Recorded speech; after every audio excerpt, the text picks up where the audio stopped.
بسم الله الرحمن الرحيم والصلاة والسلام على أشرف المرسلين. السلام عليكم. Bonjour tout le monde. Aujourd'hui, on va voir ensemble un sujet d'examen avec correction في المodule théorie de signal pour l'essence de S4. On va commencer par l'exercice numéro 1. Ça concerne le chapitre de la transformée de la place et sa transformée inverse. On va commencer par la question numéro 1. Donc, dans cette question, vous pouvez utiliser la table de la transformée de la place.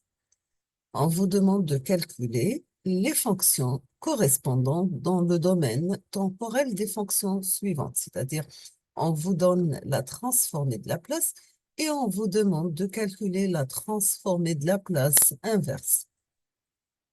Nous avons f de p qui est égal à 2 sur p à la puissance 3. La deuxième fonction, c'est h de p qui est égal p sur p au carré plus 25. Troisième fonction, m de p qui est égal à 5 sur p au carré plus 25. G de p qui est égal à p moins 6 sur p moins 6 élevé au carré plus 49. Y de p qui est égal à p plus 1 divisé par p au carré plus 4. X de p qui est égal à 2 sur p moins 2 à la puissance 3. La deuxième question, on vous demande de démontrer que la transformée de Fourier de cosinus de pi f0t égale 1 demi Dirac de f moins f0 plus Dirac de f plus f0. Démontrer que la transformée de Fourier d'un signal cosinus de pi f0t, c'est la somme de deux Dirac, un en avance d'une fréquence f0 et l'autre en retard d'une fréquence, de la même fréquence f0 divisé par 2. On passe la correction. Donc, vous avez f de t, la transformée de la place inverse de f de p qui est égale à 2 sur p à la puissance 3 est égale à t au carré. La transformée de la place inverse de h de p qui est égale à p sur p au carré plus 25, donc c'est h de t égale cosinus 5t. M de P est égal à 5 sur P au carré plus 25 A pour transformer de la place inverse. M de P, c'est le signal sinus 5T. Parce que là, c'est 5 sur P au carré plus 5 élevé au carré. Maintenant, pour G de P qui est égal à P moins 6 sur P moins 6 élevé au carré plus 49, on peut mettre 49 sous la forme de P moins 6 élevé au carré plus 7 au carré. Donc, on aura la transformée de la place inverse de G de P égale l'exponentielle 6T, c'est le retard, donc P moins 6, P moins 6. Et pour P moins 6, P sur P plus A au carré, c'est cosinus A. Donc, c'est cosinus, le 1 égale à 7, donc on aura cosinus 7t. Maintenant, pour y de p qui est égal à p plus 1 sur p au carré plus 4. On aura y de p égale un signal cosinus. Là, on peut faire la décomposition en éléments simples pour la mettre sous la forme de deux fonctions. C'est bien cosinus de t plus 1 demi de sinus de t. Pour x de p qui est égal à 2 sur p moins 2 élevé au carré, on aura la transformée de la place inverse égale à t au carré exponentielle de t. Maintenant, comment on va démontrer que la transformée de Fourier de cosinus de pi f0t égale 1 demi Dirac de f moins f0 plus Dirac de f plus f0. Sachant que le signal cosinus, on peut le mettre la forme cosinus de pi f0t égale exponentielle g de pi f0t plus exponentielle moins g de pi f0t sur 2. On passe la transformée de Fourier, donc. On va appliquer la transformée de Fourier de la somme suivant la propriété de linéarité, c'est-à-dire que la transformée de Fourier de A, t, ax de t plus by de t, c'est la transformée de Fourier de ax de t plus la transformée de Fourier de by de t.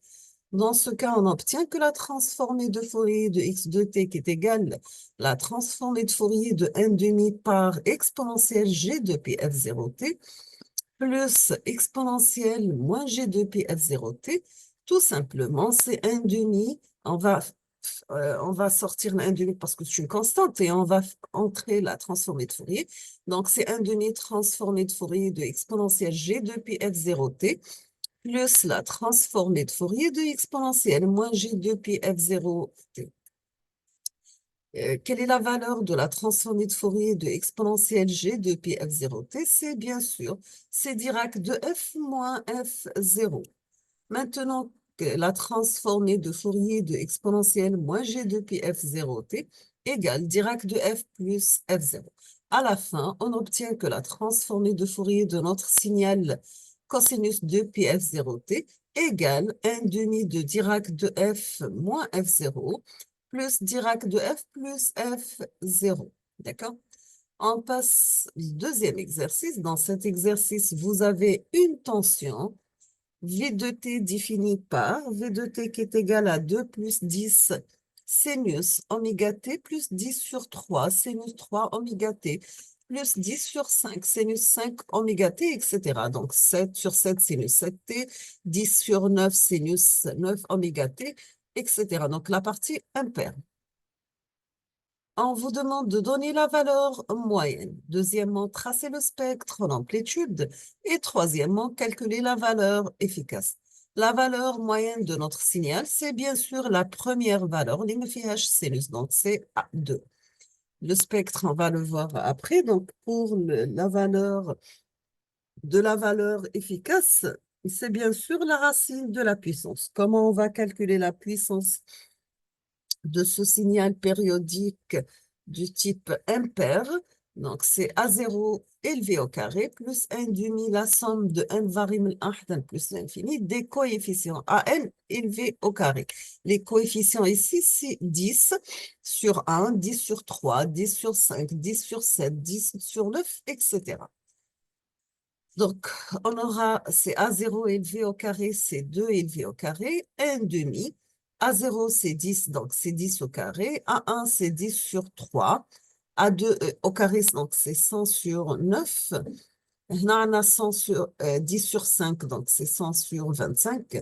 On a 10 sur 7, c'est 100 sur 49. Après simplification, on trouve que la valeur de la puissance est égale à 12,57.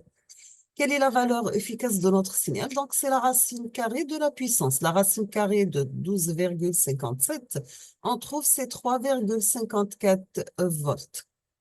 On termine avec l'exercice numéro 3. Dans cet exercice, vous avez un signal x de t, la forme a reg de t sur grand T. On vous demande premièrement la transformée de Fourier d'un signal rectangulaire. Donc, la transformée de Fourier d'un rect, c'est sinus cardinal. La transformée de Fourier de signal triangulaire, c'est sinus cardinal au carré, etc. Deuxièmement, on vous demande de tracer x de f, représenter le spectre en amplitude, déduire la transformée de Fourier de y de t est égale à a rec de t moins t0 sur grand T, calculer l'énergie de x de t par deux méthodes et vérifier le théorème de Perceval. On passe la correction. Donc, voici la représentation graphique de notre signal x de t. C'est un signal rectangulaire d'amplitude égale à 1, centré 0 et la période égale à grand T. Il a pour transformée de Fourier x de f égale à t sinus cardinal ft. On passe maintenant à la représentation graphique de x de f, la transformée de Fourier de x de t qui est égale sinus cardinal. Donc, voici la représentation. C'est un sinus cardinal d'amplitude maximale égale à t et commence centré 0. Le spectre d'amplitude, donc le spectre d'amplitude, c'est la valeur efficace de x de f. Donc, c'est la valeur efficace de AT sinus cardinal ft. Donc, on obtient la représentation suivante. Donc, le signal commence à partir de 0. Donc, on garde que la partie positive. Maintenant, la transformée de Fourier de notre signal x de t moins t0 a pour, suivant la propriété de décalage, on aura x de y de f, c'est x de f par exponentielle moins g de pi f t0. On obtient que y de f égale à at sinus cardinal ft exponentielle moins g de pi f t0. On termine avec la dernière question. Ça concerne le calcul d'énergie de x de t par deux méthodes et vérifier est-ce que le théorème de Perceval est vérifié ou non. Pour la formule de l'énergie, donc on va utiliser cette formule في domaine temporel. Donc c'est un calcul d'intégrale de moins l'infini à plus l'infini de x de t élevé au carré dt. Dans le domaine fréquentiel, on peut utiliser la formule suivante. C'est l'intégrale de moins l'infini à plus l'infini de x de f élevé au carré df. Donc, l'énergie, ça sera l'intégrale de moins l'infini à plus l'infini de x de t élevé au carré dt. Donc, c'est l'intégrale de moins t sur 2 à t sur 2 de a carré dt. Donc, on obtient c a carré par t.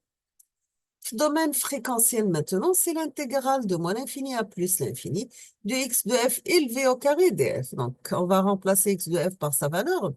On obtient, c'est le calcul d'intégrale de moins l'infini à plus l'infini de at au carré sinus cardinal au carré ft df. Pour le domaine temporel, on garde que la période où le signal est défini. Dans notre cas, notre signal est défini entre moins t sur 2 et t sur 2.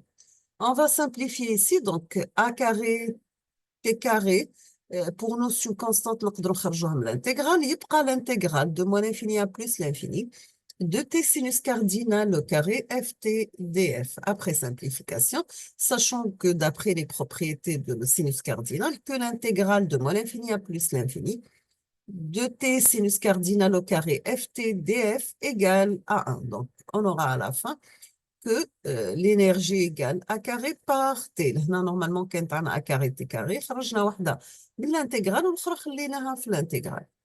On obtient que, bien que le théorème de Perceval concernant la conservation d'énergie est vérifié, que la valeur de l'énergie dans le domaine temporel égale la valeur de l'énergie dans le domaine fréquentiel. Nous sommes arrivés à la fin de cette vidéo. Je vous remercie infiniment pour votre attention.